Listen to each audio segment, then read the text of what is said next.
교통하는 것과 죄를 사하여 주시는 것과 몸이 다시 사는 것과 영원히 사는 것을 믿사옵나이다. 아멘. 하나님, 오직 주님만이 우리의 안식처이며 믿고 의지할 곳임을 이 시간 고백합니다. 주여, 저희를 불쌍히 여기시고 먹고 마시고 저희의 안위를 위하는 데만 급급한 저희의 이 믿음 없음을 불쌍히 여겨 주시옵소서. 모든 성도들에게 믿음을 무엇이 하나님의 뜻인지를 알게 은혜를 베풀으시기를 간구하옵고 예수 그리스도의 이름으로 기도합니다. 아멘. 예레미야 46장 1절에서 12절입니다.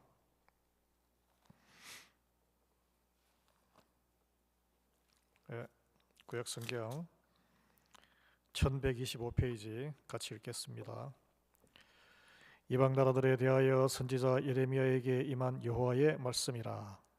애굽에 관한 것이라. 곧 유다의 요시야 왕의 아들 여호야김 넷째 해에 유브라데 강가 갈그미스에서 바벨론의 느부갓네살 왕에게 패한 애굽의 왕 바로느고의 군대에 대한 말씀이라. 너희는 작은 방패와 큰 방패를 예비하고 나가서 싸우라.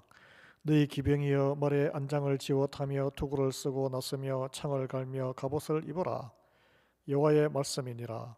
내가 먼저 그들이 놀라 물러가며 그들의 용사는 패하여 황급히 도망하며 뒤를 돌아보지 아니함은 어찌미냐. 두려움이 그들의 사방에 있음이로다. 발이 빠른 자도 도망하지 못하며 용사도 피하지 못하고 그들이 다 북쪽에서 유브라데 강가에 넘어지며 엎드러지는도다. 강의 물이 출렁임 같고 나일강이 불어남 같은 자가 누구냐. 애굽은 나일강이 불어남 같고 강물이 출렁임 같도다. 그가 이르되 내가 일어나 땅을 덮어 성읍들과 그 주민을 멸할 것이라. 말들아 달려라. 병거들아 정신없이 달려라. 용사여 나오라. 방패 잡은 구스 사람과 붓 사람과 활을 당기는 루딤 사람이여 나올지니라 하거니와. 그날은 주 만군의 여호와께서 그의 대적에게 원수 갚는 보복이라. 보복 1이라. 칼이 배부르게 삼키며 그들의 피를 넘치도록 마시리니 주 만군의 여호와께서 북쪽 유브라데 강가에서 희생 제물을 받으실 것이미로다. 처녀딸 애굽이여 길라스로 올라가서 유향을 취하라. 내가 치료를 많이 받아도 혈액이 없어 낫지 못하리라. 내 수치가 나라들에 들렸고 내 부르짖음은 땅에 가득하였나니 용사가 용사에게 걸려 넘어져 둘이 함께 엎드려졌음이라. 아멘. 여러분, 성경에서 이 이집트 애굽은 안전한 땅, 물질적으로 풍요한 제국, 우상 숭배의 땅, 세상적인 안전망을 제공받을 기회의 땅으로 항상 나오고 있습니다. 이제 세상적인 게 뭘까요? 그냥 우리끼리 잘 먹고 떠들고 노는 겁니다. 그게 세상적인 거고. 그러나 하나님은 항상 애굽을 하나님의 백성을 타락시키는 세상 복락의 상징으로 여겼습니다. 우리가 눈에 보기에는 애굽 땅이 가장 좋아 보이지만 교회에 오셔서 먹고 하하호호 웃고 그냥 그것이 사랑인 줄 알지만 그렇지 않다는 거죠.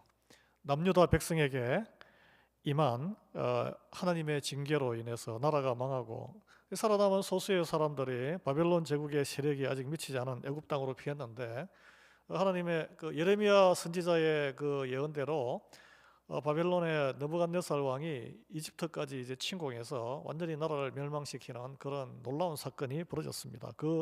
오늘 여기 본문에 보시면 첫 절에 뭐가 나오죠? 두 번째 줄에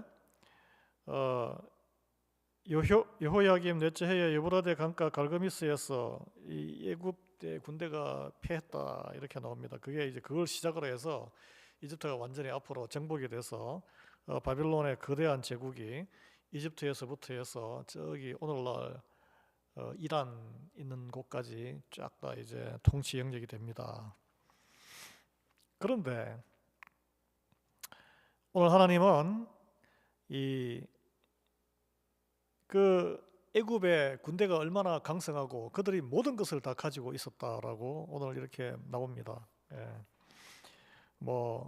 대군이었어요. 애굽의 그 인구도 많았고 무기도 많았습니다. 작은 방패와 큰 방패, 그냥 방패도 아니고 종류별로 방패가 다 있었고, 그리고 기병대가 그냥 말만 타고 달리는 게 아니라 투구에다가 창과 갑옷까지 다 있었다. 그걸 다 장착하고 나가서 싸워보라고 이렇게 말씀하고 있습니다. 그런데 이제 그렇게 강성하고 끝까지 안전할 줄 알았던 애굽의 막강한 대군이 바벨론 군대 앞에 패배해서 뒤도 돌아보지 않고 도망할 것이다. 용사가 용사에 걸려서 넘어져 둘이 함께 쓰러져 죽는, 그러니까 다 쓰러져서 사망하는 대참사가 일어날 것이다라고 예레미야가 이렇게 예언을 하고 있는데, 여러분, 전쟁의 승패는 하나님의 손에 달린 줄 믿습니다.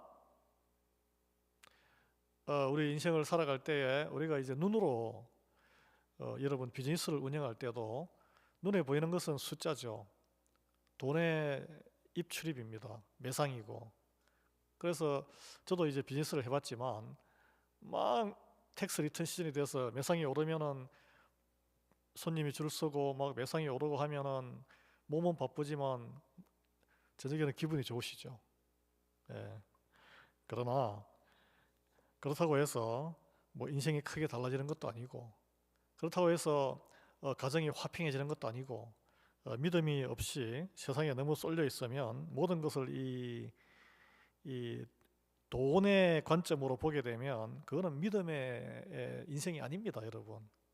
예, 하나님이 우리에게 돈을 더 많이 벌게 해주시고 비즈니스를 더 좋게 해주시기 위해서 존재하시는 분은 아니란 거예요.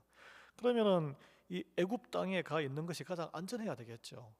애굽처럼 그 당시에 자연 환경이나 삶의 환경이 좋았던 곳이 없거든요. 예.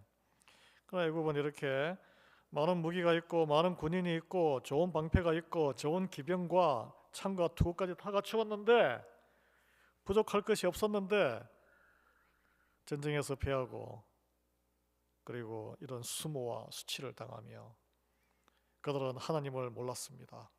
하나님을 비웃고 하나님의 백성을 노예로 삼았던, 노예로 왜 삼았습니까? 그들의 노예로 왜 하나님의 백성을 노예로 삼았어요? 그 조상들인 요셉이 그들이 어려웠을 때 다 구해줬는데, 지혜를 발휘해서.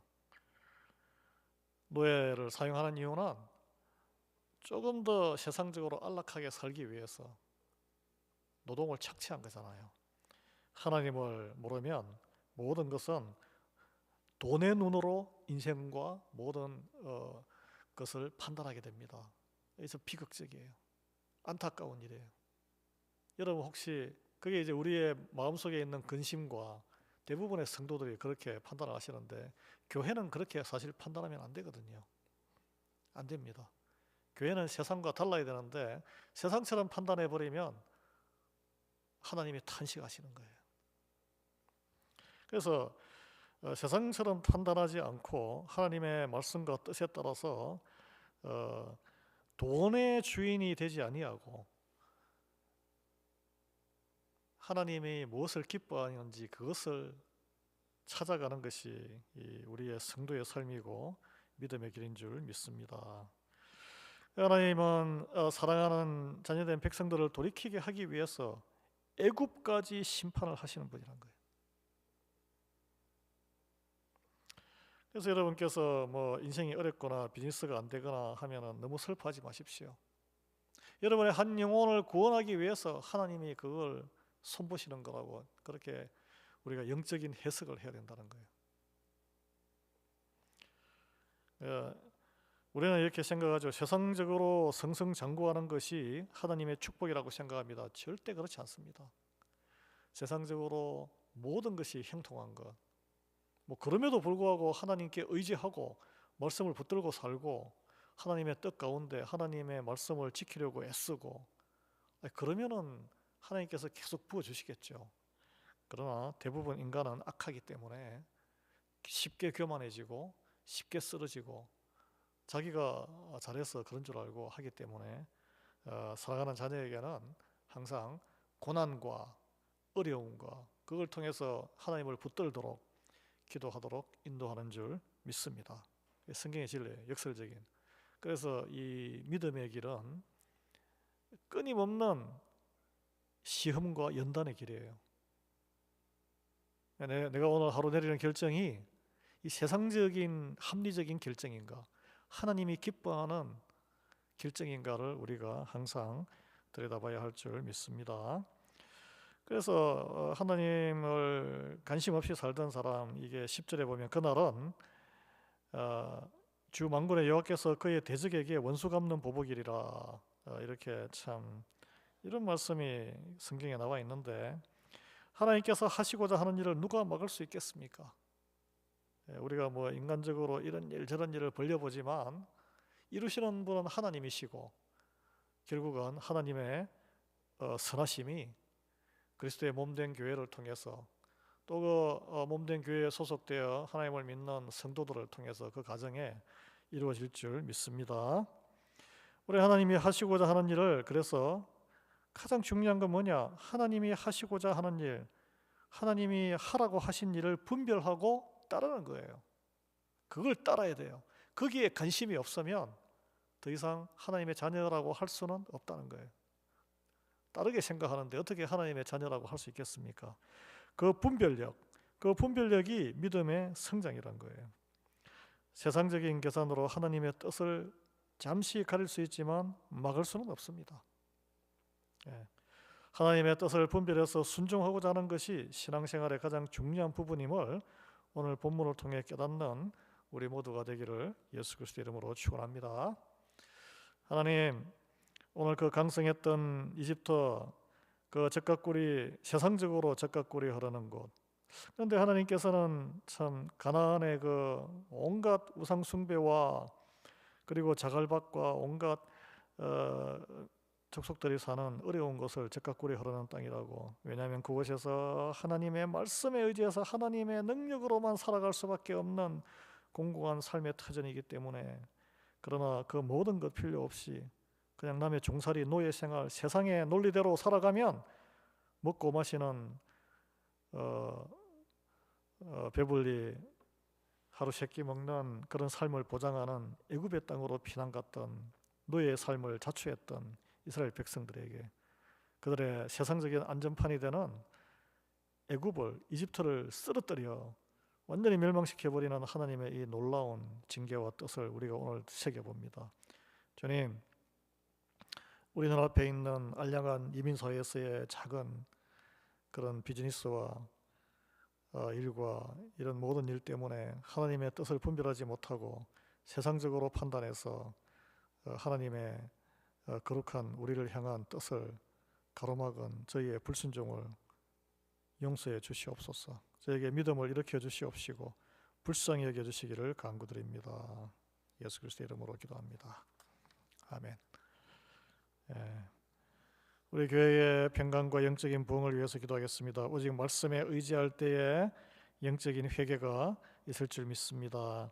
우리 자녀와 손자의 세대의 신앙을 위해서 기도해 주시고, 영혼구원 사역을 위해서 영혼구원 사역의 불길이 끄지지 않도록 여러분 기도해 주시며, 우리 모든 교회의 모든 세대가 함께 한 말씀으로 오늘 하루 오늘 본문을 묵상하며 함께 큐티를 나누는 교회 되도록 기도하겠습니다. 주여 하나님, 교회의 평강을 허락해 주시고 우리 교육자로 또는 사역자로, 그리고 직제 사역자, 장로와 집사로 또 근사로 초대받은 이들, 주님 하나님, 항상 주님 앞에 두려움으로 모든 선택을 할 수 있도록 은혜 베풀어 주시오며, 하나님 세상적인 모든 시각으로 판단하는 자가 있다면 회개하게 해주시옵시고, 주님 우리 교회의 영적인 부흥을 위해서 기도합니다.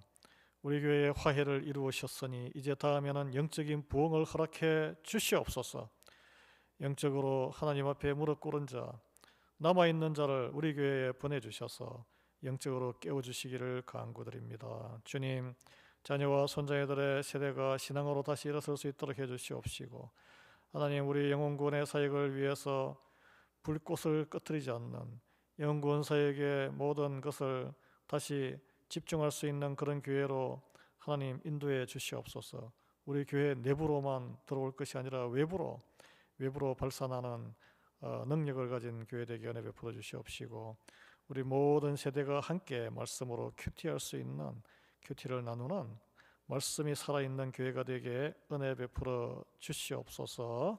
예수 그리스도의 이름으로 기도합니다.